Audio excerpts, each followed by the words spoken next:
Hello LEGO friends, Matt from Brooks here, and today it's time to take a look at my Evil Wizard Watchtower MOC. Stay tuned!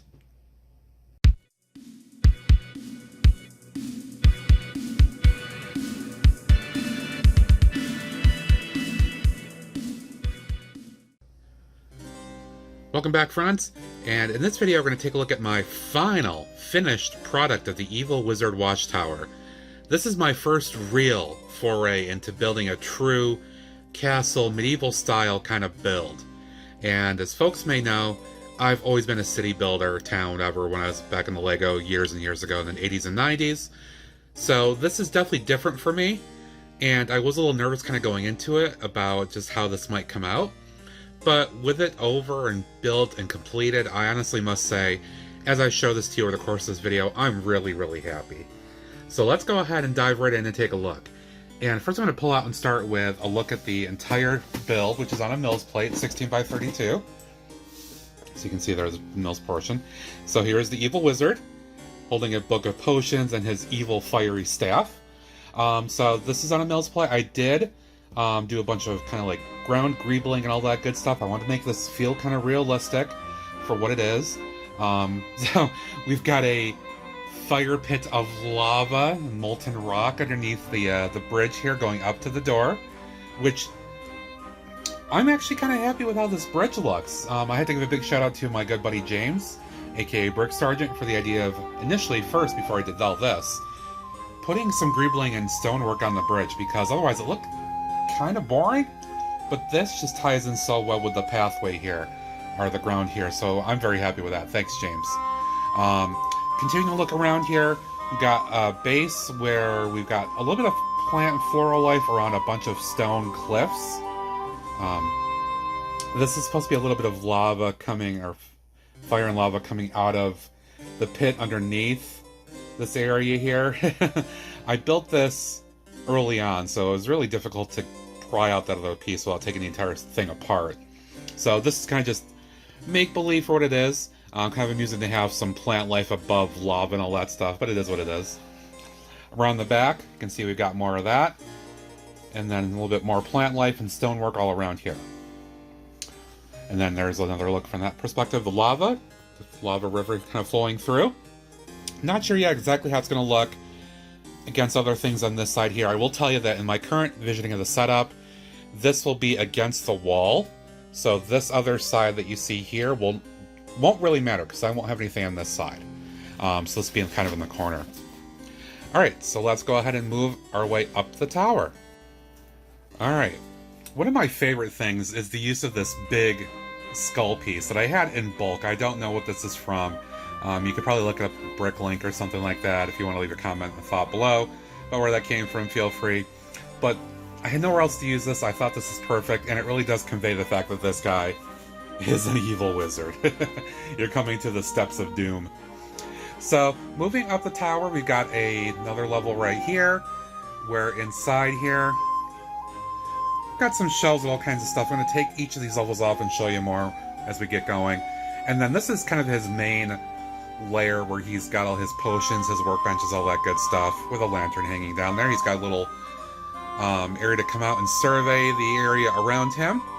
And then a bunch of fire kind of around these areas here. And then to top it all off, this nice big sloped roof with all kinds of fire. Fire. I want to only use pieces I had on hand, but I also want to try to evoke a little bit of a sense of like Lord of the Rings, with the two towers, with the Tower of Orthanc, where Saruman was, and then Barad-dûr, of course, where Sauron had his fortress. Now, I kind of didn't go up further and had a big floating eye here, but that's not what the idea. I just want to kind of have a little bit of homage to that, so I think I did pretty good. Let's take a look inside now at each of the levels. Alrighty, so, first of all, this is semi-modular, so you can see I can separate the different levels here. Most of this first level is using larger panel pieces, and that's okay. I just want to get some basic structure here. I do have a large door, which is actually only hinged on one panel piece here, so it's a little delicate to move this. But I was inspired to do this door by the medieval blacksmith, kind of a big wooden door sort of thing. This is more of a fortified door. And then right here, You might be like, okay, well, that's kind of plain. What's going on? But, what's that? If I do this, I might have to kind of just move this a little bit because it doesn't always catch just right. Oh no, it's a trapdoor! Right down into a fire lava pit of doom. So if you happen to catch the cursed entrance here the wrong way, you might get thrown right into the pit of doom. Oh no. Let's move on up. This next level is pretty straightforward. This is more kind of like his keep, his storage area of a bunch of things.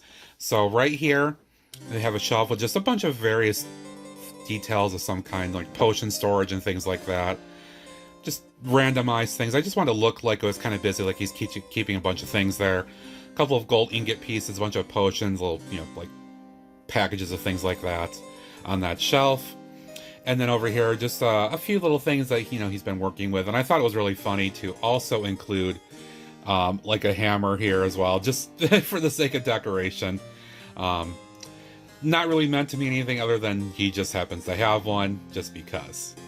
So there's that floor, pretty straightforward. Let's take a look at the top floor.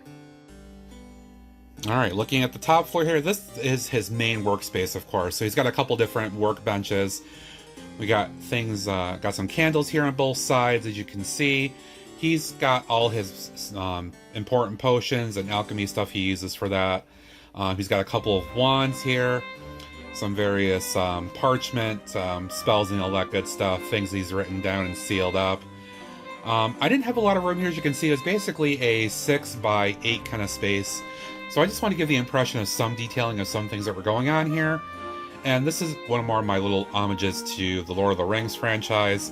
This is kind of my very lame attempt, if I can say that, at a Palantir. If you know Lord of the Rings, you know that in the Tower of Orthanc, where Saruman was, he had a Palantir where he could put his hand over it and try to kind of sense things, and that's where Sauron corrupted him, all that good stuff. So this is his way of, like, kind of trying to corrupt or trying to see into the future and all this other. He did some alchemy and stuff like that to create this. But I just thought that'd be a fun little homage for that. And then again, here's the roof real quick. I just have a lantern hanging down here for the top floor, and then here is the roof structure in full. I just wanted to throw a bunch of fire pieces on here. I just wanted this to have the impression of just evil and very structural, very big. And I think I got more or less what I wanted with this. I do like that big flame piece in the middle, kind of shooting up, that looks different and stands out more than the others, and that's why I wanted to use it. But overall, very happy with that. So in a nutshell, that is my first real medieval MOC, the Evil Wizard Watchtower. And he's definitely pretty bad. Who knows what kind of spells and alchemy and just dark things he's cooking up at this point with his staff and his book and all that good stuff. But I hope you enjoyed that look at this MOC. Again, I'm really happy with how this came out. It's as good as I could have envisioned, if not honestly better. And this would go into the medieval realm. You'll see it coming up in future videos as I go forward here. So as always, I hope you appreciate that look at this build. I definitely enjoyed building it over the course of live streams. And as a reminder, if you haven't, be sure to follow me over on Twitch, where I do my weekly live streams. Definitely appreciate the follows over there. And if you haven't, be sure to subscribe here as well. I definitely appreciate it. Hit that notification bell, hit the like button, all that good stuff. Leave a thought or comment. It really, really does help the channel. Thanks for watching again. I always appreciate it. And until next time, this is Matt from Brooksburg saying adios. See ya.